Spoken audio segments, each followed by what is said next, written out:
Hello students. आज हम शून्य आधारित बजटिंग यानी जीरो वेस्ट बजटिंग और ZVB के बारे में जानेंगे। आइए शुरू करते हैं आज का टॉपिक शून्य आधारित बजटिंग। शून्य आधारित बजटिंग को क्रियात्मक नियोजन एवं बजटिंग प्रक्रिया के रूप में परिभाषित किया गया है, जिसमें प्रत्येक प्रबंधक को अपनी बजट मांग को शून्य आधार मानकर बताना है और इसे सिद्ध करने का भार भी प्रत्येक प्रबंधक पर रहेगा कि वह किसी मद पर धन क्यों व्यय कर रहा है। इस प्रक्रिया में सभी क्रियाओं को निर्णय पैकेज माना जाता है, जिसमें उसे व्यवस्थित विश्लेषण द्वारा मूल्यांकन करके महत्व के आधार पर स्थान दिया जाता है। आगे देखते हैं परिभाषाएं, डेफिनेशंस। शून्य आधारित बजटिंग तकनीक में व्यय की प्रत्येक मद का मूल्यांकन किया जाता है, यह मानकर कि मूल्यांकन के समय व्यय शून्य था। व्यय की प्रत्येक मद का औचित्य बताना होता है तथा व्यय के स्तर का मूल्यांकन किया जाता है, जिससे नियोजन के निर्धारित लक्ष्यों को प्राप्त किया जा सके। शून्य पर आधारित बजटिंग की मुख्य परिभाषाएं निम्नलिखित हैं। पीटर पायरर कहते हैं, शून्य आधारित बजटिंग एक संचालित नियोजन एवं बजटिंग प्रक्रिया है, जिसमें प्रत्येक मैनेजर को अपने संपूर्ण बजट प्रस्तावों का औचित्य शून्य से बताना होता है तथा प्रत्येक मैनेजर पर सबूत का भार डाल दिया जाता है कि उसे धन क्यों व्यय करना चाहिए। इस विचारधारा में सभी क्रियाएं निर्णय पैकेज में पहचानी जाती हैं, जिसे व्यवस्थित विश्लेषण द्वारा मूल्यांकित किया जाता है तथा महत्व के आधार पर क्रमबद्ध किया जाता है। जिमी कार्टर के अनुसार शून्य आधारित बजटिंग में बजट को इकाइयों में रखा जाता है, जिसे निर्णय पैकेज कहा जाता है और प्रत्येक स्तर पर मैनेजर द्वारा तैयार किए जाते हैं। यह पैकेज विभाग की विद्यमान या प्रस्तावित क्रियाओं को पूर्ण करते हैं। इन पैकेजों में विश्लेषण के उद्देश्य, लागत, निष्पादन की माप, लाभ व कार्यों के वैकल्पिक प्रयोग तथा कार्य न करने के परिणाम आदि सम्मिलित किए जाते हैं। सभी पैकेजों को प्राथमिकता के आधार पर क्रमबद्ध किया जाता है। विभागीय प्रमुख व प्रमुख अधिकारी से विचार विमर्श करने के बाद इन क्रमों को अंतिम रूप देकर इन पैकेजों को एक स्तर तक स्वीकृत किया जाता है। इस विधि में प्रारंभ से कार्य किया जाता है और कोई भी आधार वर्ष या व्यय का न्यूनतम स्तर नहीं होता। परंपरागत विधि के आधार वर्ष की तुलना में बढ़ाए गए व्ययों के बारे में औचित्य देना होता है, परंतु इस विधि में प्रत्येक व्यय के बारे में कारण और औचित्य देना होगा। संगठन की विभिन्न इकाइयों की वित्तीय आवश्यकताओं को आलोचनात्मक ढंग से मूल्यांकित करके उसका औचित्य बताना होगा। आगे देखते हैं महत्वपूर्ण कदम, इम्पोर्टेंट स्टेप्स। उद्देश्यों का मूल्यांकन। संगठन के विभिन्न उद्देश्यों व लक्ष्यों को विस्तृत रूप से मूल्यांकित किया जाता है। क्रियाओं का विश्लेषण।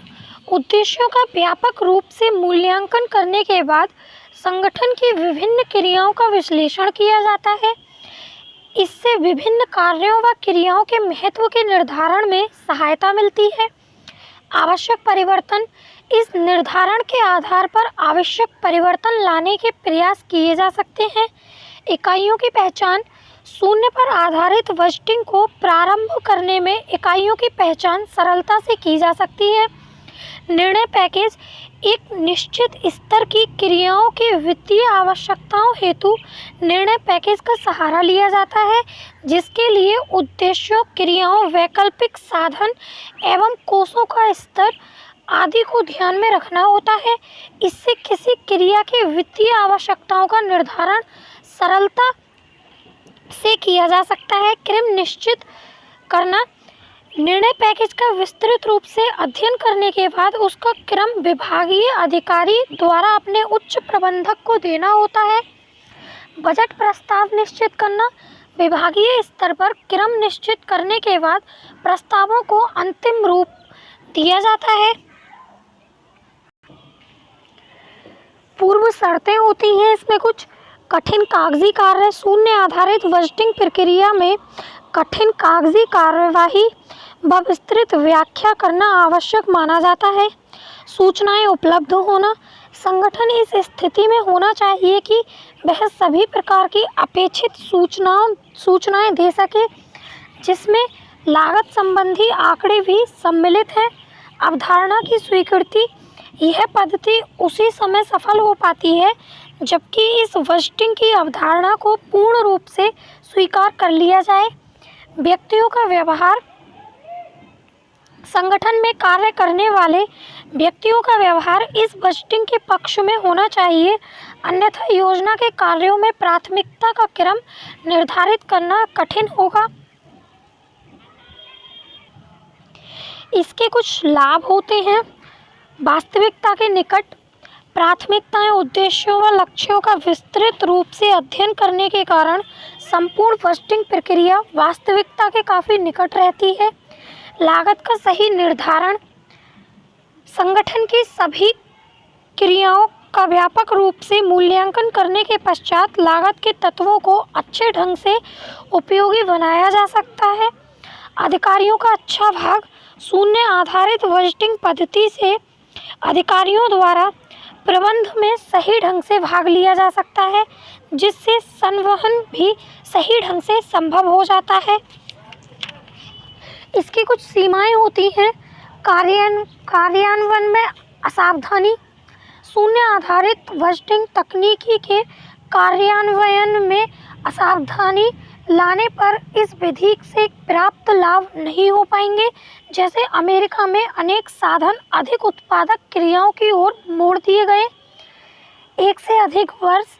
अनुभव से ज्ञात हुआ कि शून्य आधारित बजटिंग पद्धति को सफलतापूर्वक प्रयोग में लाने में 1 वर्ष से अधिक समय लग जाता है।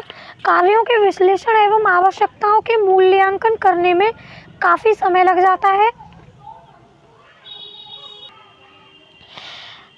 अब देखते हैं भारतीय परिस्थितियों में शून्य आधारित budgeting, zero waste budgeting in India conditions. भारत में शून्य आधारित बजटिंग पद्धति को लागू करने के लिए उपयोगी आर्थिक वातावरण पाया जाता है। भारतीय परिस्थितियों में अधिकारियों की रुचि, कार्य की प्राथमिकता, अच्छे प्रशासनिक शस्त्र आदि घटकों से शून्य आधारित बजटिंग को लागू करना सरल है। फिर भी कुछ अन्य घटकों पर ध्यान दिया जाना आवश्यक माना गया है, जैसे बहुस्तरीय निर्णय लेना, उपयुक्त प्रबंध सूचना का अभाव आदि। इन घटकों के शून्य आधारित बजटिंग के क्रियान्वयन में विपरीत प्रभाव पड़ सकते हैं, अतः इन प्रतिकूल प्रभावों को कम करने के प्रयास किए जाने चाहिए। चूँकि शून्य आधारित बजटिंग पद्धति भारत के लिए एक नवीन विचारधारा होगी, अतः यह आवश्यक होगा कि इस पद्धति को प्रारंभ में परीक्षण के रूप में प्रयोग किया जाए। इन परीक्षणों का क्रियात्मक समस्याओं पर दीर्घकाल में प्रभाव पड़ेगा, जो कि शून्य पर आधारित बजटिंग के कुशलतापूर्वक संचालन हेतु प्रभावी सिद्ध होंगी। प्रशुल्क नियंत्रण के लिए इस पद्धति में आवश्यक परिवर्तन लाए जा सकते हैं, जिससे यह बजटिंग प्रभावी बनाई जा सके। भारत में शून्य आधारित बजटिंग का प्रयोग भारत के आर्थिक सर्वेक्षण 1985 से 86 में कहा गया कि सरकार ने सिद्धांत रूप में स्वीकार कर लिया है कि केंद्रीय सरकार के विभाग शून्य आधारित बजट को अपनाएं। इसके लिए निम्न कार्य करने होंगे। उद्देश्यों की पहचान। एक तरह के कार्य को करने के लिए विभिन्न विकल्पों की जांच, लागत लाभ विश्लेषण, उद्देश्यों एवं क्रियाओं की प्राथमिकता निर्धारित करना, फालतू क्रियाओं की पहचान एवं त्याग, निर्णय संबंधी पैकेज डिज़ाइन तैयार करना तथा क्रमबद्ध करना। यह प्रस्ताव किया गया कि विभिन्न विभागों में शून्य आधार बजट को कई चरणों में अपनाया जाएगा। इस बजट पद्धति को अपनाने का प्रमुख उद्देश्य था लोक व्यय को नियंत्रित करना, 1987 से लेकर 88 के बजट का निर्माण करते समय केंद्रीय सरकार के सभी विभागों में इसे अपनाया गया। शून्य आधार बजट के पूरक के रूप में वचनबद्धता बजट व्यवस्था को विकसित करने की कोशिश हुई।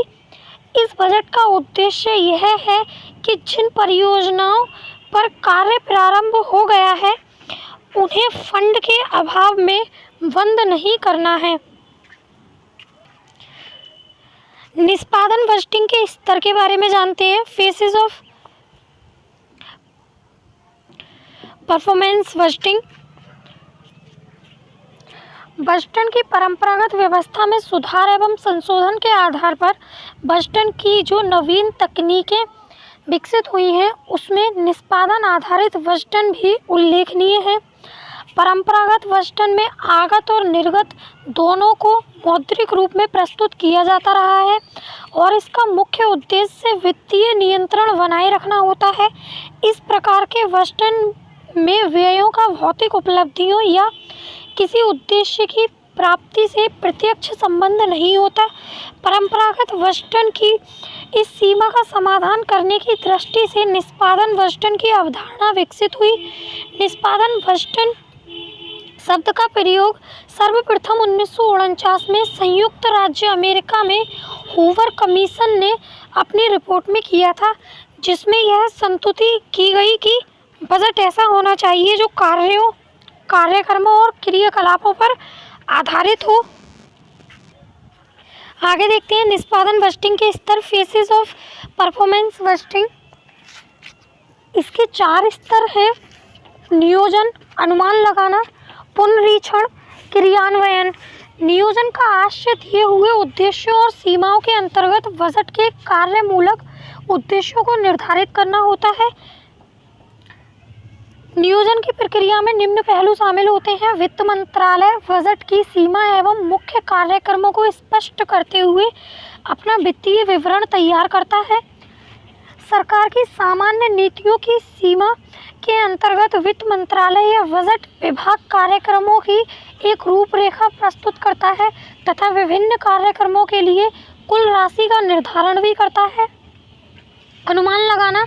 इस स्तर पर बजट नीतियों एवं उद्देश्यों के अनुसार कार्यक्रमों को पूरा करने के लिए आवश्यक वस्तुओं, सेवाओं, कर्मचारियों एवं अन्य सुविधाओं की मात्रा और उसके आधार पर वित्तीय आवश्यकता का निर्धारण किया जाता है। अनुमानों को तैयार एवं प्रस्तुत करने में बजट विभाग मुख्य भूमिका निभाता है। इसके लिए वह अन्य मंत्रालयों से संबंध स्थापित करता है तथा उन्हें आवश्यक निर्देश देता है। पुनरीक्षण। इस स्तर पर इस बात का अध्ययन एवं विश्लेषण किया जाता है कि बजट के किसी कार्यक्रम के उद्देश्य के अनुरूप उसके लिए साधनों की आवश्यकता एवं राशि का अनुमान ठीक है या नहीं तथा वे सामान्य निर्देशों के अनुरूप हैं या नहीं। पुनरीक्षण की प्रक्रिया में सभी अनुमानों की वास्तविकता एवं व्यावहारिकता पर विचार किया जाता है तथा आवश्यक होने पर मूल अनुमानों में परिवर्तन किए जा सकते हैं। क्रियान्वयन। इसके अंतर्गत संसद द्वारा स्वीकृत बजटों राशियों के द्वारा निर्धारित उद्देश्यों एवं भौतिक लक्ष्यों को प्राप्त करने का प्रयास किया जाता है। आई होप आपको ये वीडियो पसंद आया हो। वीडियो पसंद आया हो तो वीडियो को लाइक एंड शेयर करें और चैनल को सब्सक्राइब करें। मिलते हैं नेक्स्ट वीडियो में, तब तक के लिए टेक केयर।